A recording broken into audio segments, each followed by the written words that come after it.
अस्सलाम वालेकुम वीवर्स। अमेरिकी सदर डोनाल्ड ट्रंप की वज़ीर आज़म पाकिस्तान इमरान खान को कोरोना टेस्ट के लिए जदीद तरीन मशीनें भिजवाने का ऐलान सामने आ गया। भारत की चीखें निकल गईं। दूसरे टॉपिक में हम आपको बताएंगे कि यमनी फौज का सऊदी अरब पर कारी ज़रब, 3 दर्जन से जायद फौजी हलाक कर दिए। नेक्स्ट टॉपिक में हम आपको बताएंगे कि सिपाही पासदारान ने ईरान का पहला फौजी सैटेलाइट कामयाबी के साथ लॉन्च कर दिया। दोस्तों, वीडियो में आगे बढ़ने से पहले आपसे गुजारिश है, हमारी वीडियो को लाइक कर दें और चैनल को सब्सक्राइब करके बेल आइकन पर क्लिक कर दें। अब चलते हैं वीडियो की जानिब। दोस्तों, पाकिस्तान और अमेरिका के रिश्ते दिन ब दिन बेहतर होते जा रहे हैं, तो दूसरी तरफ अमेरिका और भारत के रिश्ते कमज़ोर से कमज़ोर होते जा रहे हैं। पिछले हफ्ते की बात है जब डोनाल्ड ट्रंप ने क्लोरोहाइड्रोक्सीक्लोरोक्वीन अमेरिका को ना देने पर भारत पर हमला करने का ऐलान किया था, तो दूसरी तरफ अमेरिका ने अब पाकिस्तान को जदीद तरीन मशीनें भिजवाने का भी ऐलान कर दिया है।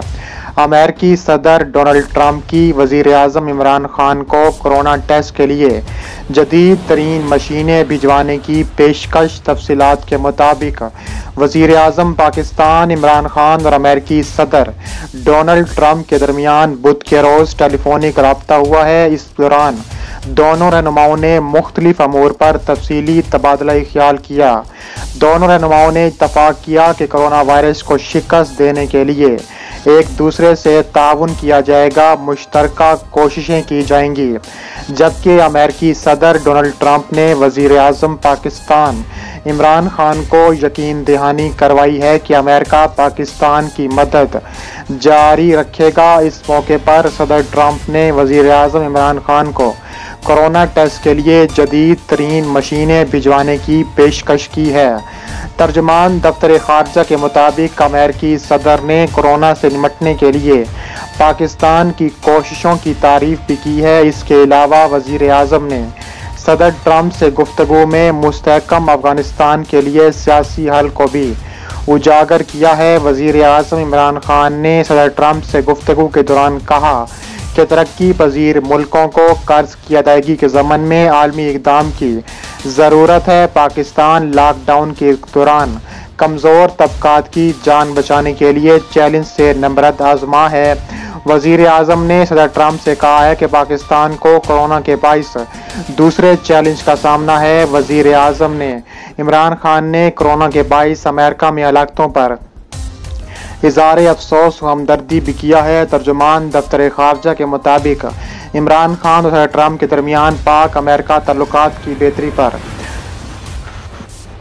बातचीत हुई है, जबकि कोरोना के बाइस आलमी माशियत पर असरात और इसके हल पर भी तबादला ख्याल किया गया।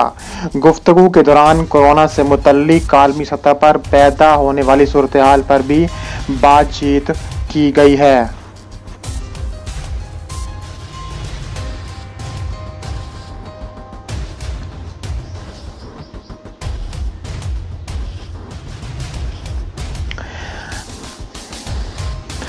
अब हम बात करने वाले हैं सऊदी अरब पर यमनी फौज का ताबड़तोड़ हमले। यमन की फौज और अवामी रज़ाकार फोर्सेस के जवानों ने सूबा अल-बीज़ा में सऊदी जंगी इत्तेहाद की पेशकदमी नाकाम बना दी।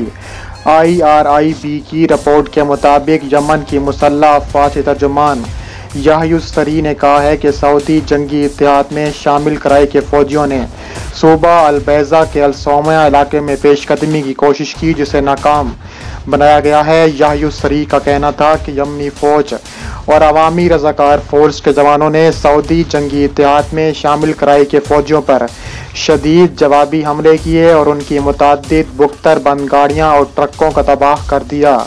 उन्होंने बताया है कि इस दौरान होने वाले शदीद झड़पों में दुश्मन के 3 दर्जन से सऊदी इत्तेहाद में शामिल फौजी हलाक और कई जख्मी हो गए। यमन के खिलाफ जंग और जारियत का सिलसिला ऐसे वक्त में जारी है जब सऊदी जंगी इत्तेहाद के तर्जुमान तुर्की अल मालिकी ने 9 अप्रैल को जंगबंदी पर इत्तफाक राय का ऐलान करते हुए दावा किया था कि 2 हफ्ते की जंगबंदी में मजीद तोसी का इम्कान पाया जाता है।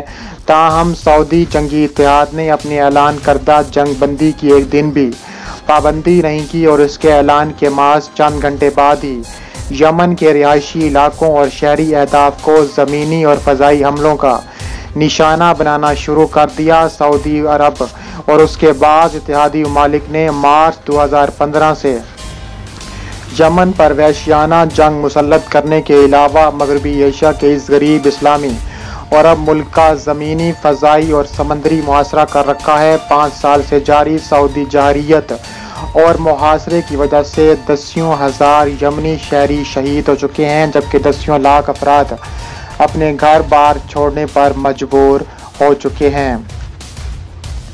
अब हम बात करने वाले हैं ईरान के बारे में। ईरान ने पहला फौजी सैटेलाइट कामयाबी के साथ लॉन्च कर दिया। सऊदी अरब की चीखें निकल गईं।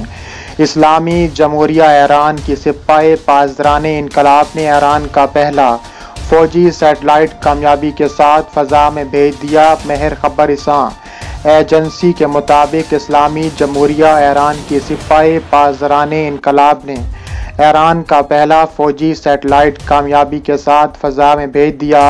इतलात के मुताबिक सिपाही पासदाराने इनकलाब इस्लामी ने आज सुबह नूर सैटेलाइट को ईरान के मरकज़ी इलाके से 425 किलोमीटर ज़मीन के मदार में कामयाबी के साथ भेजा है। सिपाही पासदाराने इनकलाब इस्लामी की इस कामयाबी को ईरान की फ़ज़ाई शोबे में बहुत बड़ी और नई कामयाबी करार दिया जा रहा है।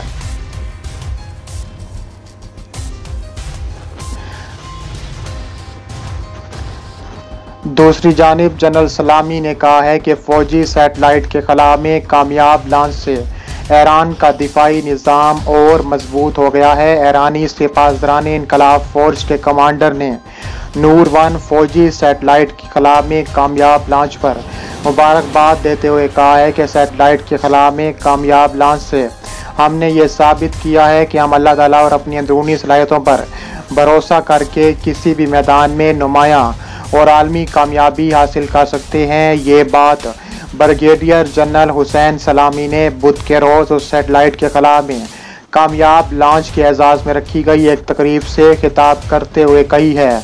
इस मौके पर उन्होंने इस बड़ी कामयाबी पर ईरानी सुप्रीम लीडर और कौम को मुबारकबाद देते हुए कहा है कि इस मसनूई सियारे के खला में कामयाब लॉन्च से इस्लामी जमहूरिया ईरान की दिफाई ताकत की नई जहतों में बेहतरी आई है। जनरल इस्लामी ने कहा है कि मसनूई सियारे को खला में भेजना एक स्ट्रेटेजिक कामयाबी है, क्योंकि दुनिया की बड़ी फौजें खला में अपनी मौजूदगी के बगैर अपना दिफा मजबूत नहीं कर सकती।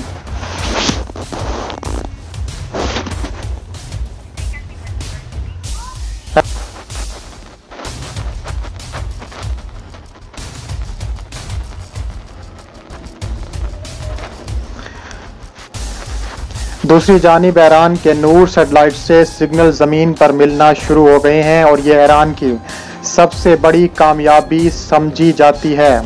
पासदाराने इनकलाब इस्लामी के खलाई शोबे के कमांड अमीर अली हाजीजादे ने कसीरुल मकासिद सैटेलाइट की खला में रोज़ाना किए जाने और तनसीब की जानिब इशारा करते हुए कहा है कि नूर सैटेलाइट के रोज़ाना होने के कुछ देर बाद ही ज़ादान और चाबहार स्टेशनों से सिग्नल मिलना शुरू हो गए हैं। उनका कहना था कि मुल्क का पहला दिफाई सैटेलाइट बुध के रोज़ खला में रवाना किया गया, जो कामयाबी के साथ ज़मीन के मदार में पहुंच गया है।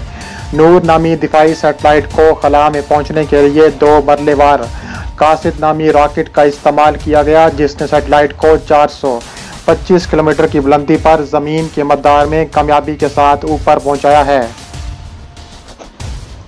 इनका यह भी कहना था कि सैटेलाइट रवाना होने और ज़मीन के मदार में पहुंचने के 90 दिन बाद ही उससे सिग्नल हासिल होना शुरू हो गए हैं। उन्होंने मज़ीद बताया कि अब इस्लामी जमहूरिया ईरान इस काबिल हो गया कि वो अपने मुल्क से जब और जहां से चाहे कुछ भी सैटेलाइट खला में रवाना कर सकता है, और इस पर डोनाल्ड ट्रंप ने ईरान पर शदीद तनकीद करते हुए आग बगोला हो गई हैं। इससे पहले सिपाही पासदाराने इनकलाब इस्लामी के कमांडर जनरल हुसैन सलामी का कहना था कि खला में सैटेलाइट की कामयाबी के साथ तंसीब के बाद ईरान की दिफाई ताकत में मज़ीद इजाफा भी हो गया है।